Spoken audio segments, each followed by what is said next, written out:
Look at East Asia in 2026, and you'll find the most consequential superpower standoff on the globe centered right here, around Taiwan. The diplomatic tripwire was triggered late last year. In November 2025, Japanese Prime Minister Sanae Takaichi stood in parliament and stated that any Chinese attack on Taiwan would constitute an existential crisis for Japan. Beijing's response was immediate. The People's Republic of China deployed heavily into the East China Sea.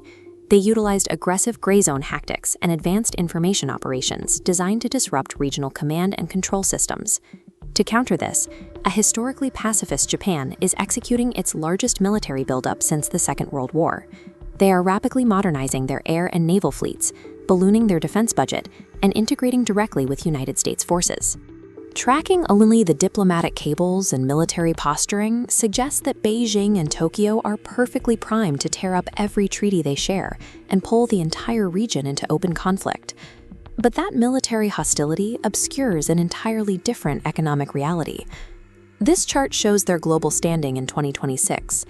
China holds the number 2 spot with a $20.85 trillion GDP, dwarfing Japan's $4.38 trillion economy. Yet, as political relations plummeted, Japanese foreign direct investment into China surged by over 50%. Why is Japanese corporate money flooding into the exact same nation that the Japanese military is actively preparing to fight? That investment surge isn't happening because the economic sector is immune to politics. The global supply chain between these two countries is completely weaponized. Right after PM Takaichi's remarks on Taiwan, China halted all Japanese seafood imports. By early 2026, the conflict escalated into raw resource warfare. Beijing placed stringent export controls on crucial rare earth materials destined for Japanese manufacturing.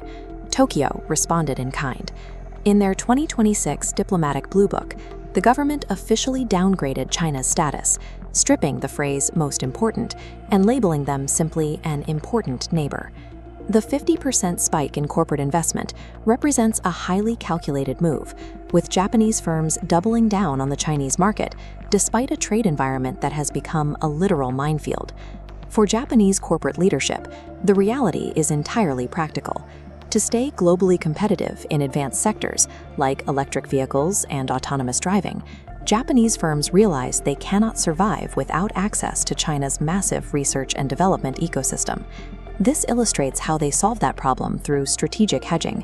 Businesses operate on a dual track.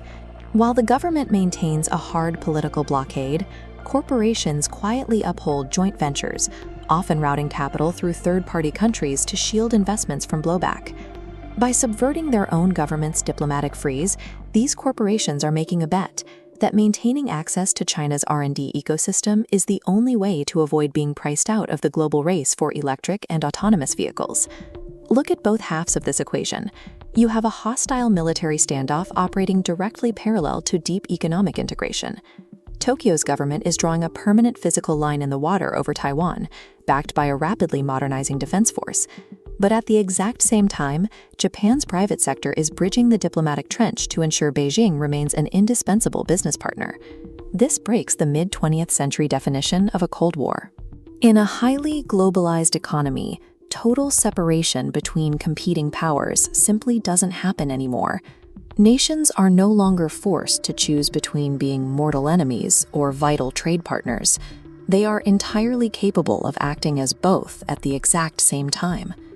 Success for a 21st century superpower depends on the ability to master this exact high-stakes balancing act, projecting hard military power without severing the economic ties that prevent a total global collapse.